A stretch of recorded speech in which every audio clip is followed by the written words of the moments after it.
Total number of posts of assistant teacher in government LP school falling under Resubelpara subdivision of North Garo Hill district of Meghalaya as per the term and condition mentioned below.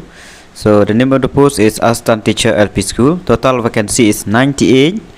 UR 14. Category of post Khasi Jaintia Garo 80 posts inclusive of 2 posts of PWD, locomotor and 2 posts of sports person, and 4 for other ST/SC category. And the qualification are, it should be essential qualification for lower primary school teacher, class 12 pass with 50% general and 45% for ST/SC candidate with DLED or graduate with B.Ed.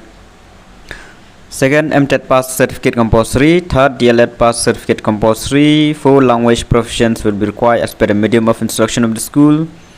And then the last date of submission will be on 31st August 2023.